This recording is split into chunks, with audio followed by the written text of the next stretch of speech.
I hope आप घर पे होंगे, सेफ होंगे, अपनी जो स्टडी है उसको रेगुलर कर रहे होंगे। आपकी स्कूल की जो ऑनलाइन क्लासेस है वो स्टार्ट हो गई है। तो आज हम भी थोड़ा सा सिलेबस से रिलेटेड देख लें और चैप्टर को थोड़ा सा मैं स्टार्ट कर देती हूँ आपके लिए। तो देखिए, आपकी जो साइंस की बुक है उसके अंदर केमिस्ट्री, फिजिक्स, बायोलॉजी, इन्वायरमेंट, ये 4 ऑप्शन है, आपको पता है। और ये सभी मिल करके आपकी एक साइंस की बुक बनाते हैं। आपको जो मैं स्टडी करवाऊंगी वो आपके बायोलॉजी का पोर्शन होगा, ठीक है। बायोलॉजी एक थ्योरेटिकल सब्जेक्ट होता है, लेकिन अगर आप उसको बिल्कुल छोटे छोटे टुकड़ों में पढ़ोगे, बिल्कुल आराम से पढ़ोगे तो द बेस्ट होता है।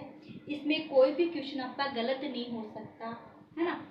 तो यहाँ देखिए, आपकी सिलेबस में आपकी जो साइंस की बुक है उसमें जो बायोलॉजी है, बायोलॉजी के जो पोर्शन है, चैप्टर है, वो चैप्टर 6, 7, 8 और 9, ये वाले चैप्टर आपके किसके हैं? बायोलॉजी के। अब बात ये कि एग्जाम के अंदर पेपर तो एक साथ ही आता है ना। ये पेपर ऐसे नहीं आता आपके कि एक पोर्शन बायो का आ गया, एक केमिस्ट्री का आ गया, एक फिजिक्स का आ गया, नहीं, ऐसे नहीं आता। पेपर तो मिक्स ही आता है, बायो के भी होते हैं, केमिस्ट्री के भी होते हैं, फिजिक्स के भी क्वेश्चन होते हैं। क्वेश्चन सभी टाइप के मिलते हैं आपको, ठीक है। आपका जो पेपर होता है section A, B, C, D, ऐसे डिवाइडेशन में आता है। 2 बातें। तीसरी बात ये है कि अब उन पेपर के अंदर ये जो चैप्टर है वो कितने मार्क्स को कैरी करेंगे। तो 80 मार्क्स का पेपर आता है, उन 80 मार्क्स में से 24 मार्क्स बायोलॉजी के हैं। अब देख लो, है ना। 80 में से 24 मार्क्स किसके? बायोलॉजी के हैं आपके। फिर उसके बाद में भी ये 24 मार्क्स है, इनको भी आप किस में डिवाइड करोगे? इन चैप्टर में से डिवाइड करोगे। तो आपका सबसे ज्यादा नंबर को कैरी कौन कर रहा है? चैप्टर जो 6 है वो आपके 9 मार्क्स को कैरी कर रहा है। 24 में से 9 मार्क्स को कैरी कौन कर रहा है? चैप्टर 6 कर रहा है। और जो चैप्टर 6 है वो क्या है? Life process.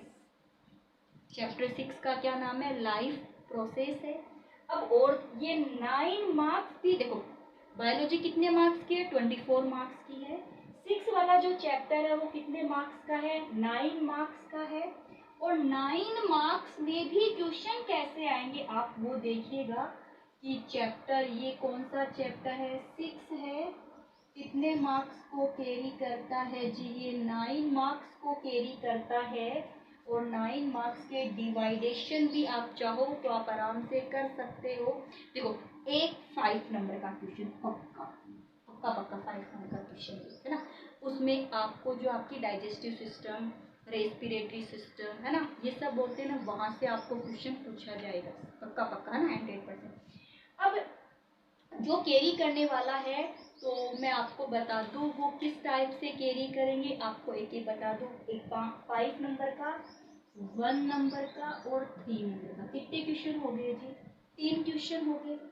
1 नंबर का क्वेश्चन जो सेक्शन ए में मिलेगा, है ना, वेरी शॉर्ट आंसर टाइप जो क्वेश्चन होते हैं ना, वहां से आता है।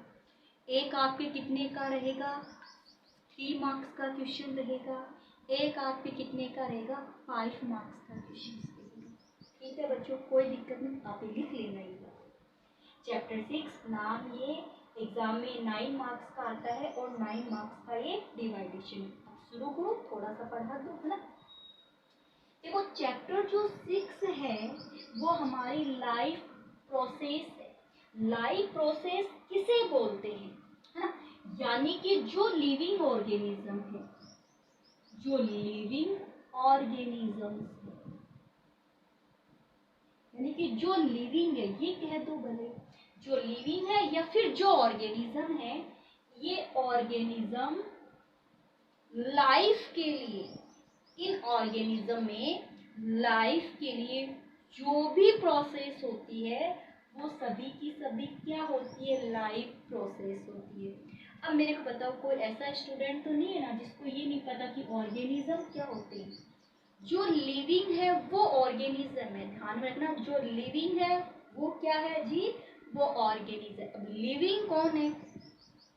जो ब्रीथ करता है, जो ग्रो करता है, जो रिप्रोडक्शन करता है, जो फूड लेता है ना, जो मूव करता है, जिसको फील होता है सर्दी है कि गर्मी, सब बातें जिसको फील होती है उसको क्या बोलते हैं? और लिविंग बोलते हैं ना। तो वहाँ वो जो ऑर्गेनिज्म है वो खुद को ऑर्गेनाइज्ड करने के लिए, खुद को मेंटेन करने के लिए जो भी फंक्शन परफॉर्म करते उन फंक्शंस को क्या बोलते हैं? Life process. The basic function perform by organism. ये क्या है? द बेसिक, हटा दूं यहाँ से, the basic functions performed by organisms to maintain their body या to maintain their structure, to maintain their, to maintain their या फिर organized structure, organized structure।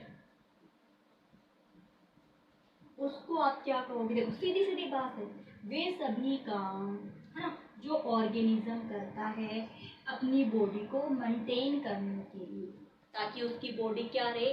Healthy रहे, उसकी बॉडी हमेशा प्रॉपर काम करती रहे। वो बॉडी को प्रॉपर फंक्शन प्रोवाइड करवाने के लिए जो भी फंक्शन परफॉर्म किए जाते हैं वो सब के सब किस में आते हैं? लाइफ प्रोसेस में आते हैं। ब्रीथिंग करना, डाइजेशन करना, फूड को, एक्सक्रीटरी प्रोडक्ट को बॉडी से बाहर निकालना जी, एनर्जी को पूरी बॉडी में लेके जाना, ये सब रिप्रोडक्शन करना तो जीवन जीने के लिए करता है। जीवन जीने के लिए जो काम किया जाता है वो क्या होता है? वो लाइफ प्रोसेस होता है। कोई बड़ी बात तो नहीं, इसकी डेफिनेशन मैंने बोर्ड पे लिख दी। फिर ये है कि देखो हमारे अंदर क्या होता है कि बहुत सारे फंक्शंस होते रहते हैं हमारी बॉडी में।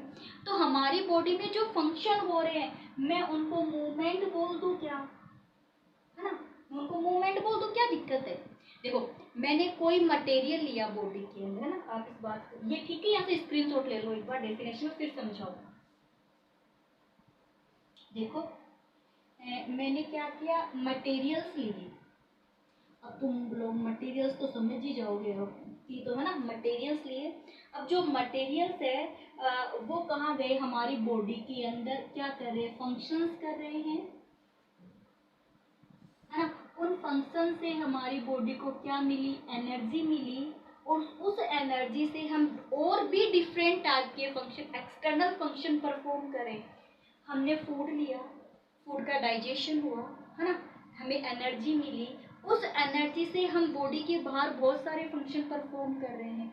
तो इस हमारी जो बॉडी है उसमें जो मटेरियल्स होते हैं, या फिर मटेरियल्स को आप क्या बोल दो? मॉलिक्यूल्स कह दो। ये जो मॉलिक्यूल्स होते हैं ये ट्रांसफर्स होते रहते, तो मॉलिक्यूल्स का ट्रांसफर होना क्या कहलाता है? Molecular movement. सीधे सीधे बोल दीजिएगा कि इन्वायरमेंट जो रिक्वायर्ड एलिमेंट्स या required materials move in the body to perform functions known as the molecular movement। Exam में क्वेश्चन नहीं पूछा जाएगा मॉलिक्यूलर मूवमेंट इसको बोलते।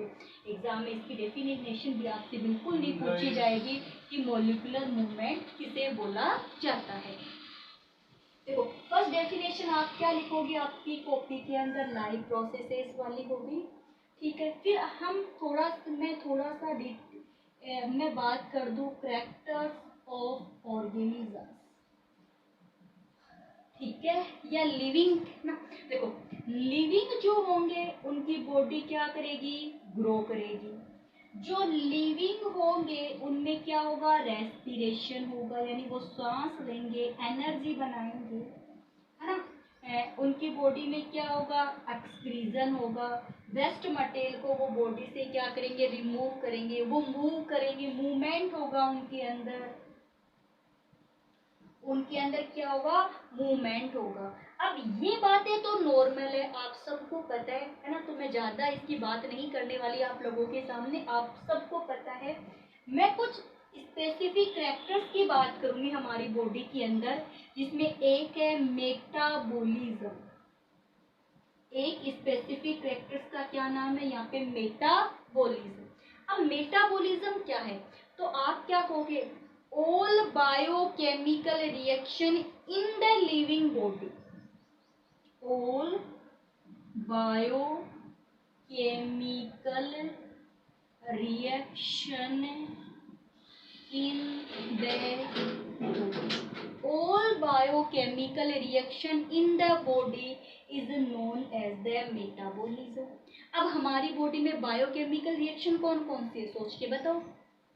फूड का डाइजेशन हो रहा है ना, फूड के डाइजेशन से हमें क्या मिल रही है, फूड का ऑक्सीडेशन हो रहा है, फूड का क्या हो रहा है जी, डाइजेशन हो रहा है।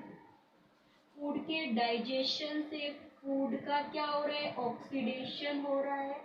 फूड के ऑक्सीडेशन से हमें क्या मिल रही है, एनर्जी, और उस एनर्जी में हम डिफरेंट टाइप के जो फंक्शंस हैं उनको परफॉर्म कर रहे हैं। नई सेल्स बन रही है, जरूरत हो तो नई सेल्स बन रही है, जरूरत हो तो हमें अपन बहुत सारे नए नए फंक्शन कर रहे हैं, उस एनर्जी के बेस पर ही तो कर रहे हो। आप मान लो आपको 2-3 दिन तक खाना नहीं मिला, आप कोई काम कर पाओगे क्या, आप कोई फंक्शन परफॉर्म नहीं कर पाओगे। आप कब फंक्शन परफॉर्म कर पाओगे, जब आपको क्या मिलेगी, एनर्जी मिलेगी। बिना एनर्जी के तो कुछ भी नहीं होने वाला है। तो यहाँ देखो, ये जो काम हुआ है, यानी आपने फूड लिया, उस फूड से एनर्जी बनी, और वो एनर्जी है वो फंक्शन परफॉर्म करे, ये सब बायोकेमिकल रिएक्शन है। सबकी सब क्या होती है, बायोकेमिकल रिएक्शंस होती है, किसी चीज का टूटना और किसी चीज का बना।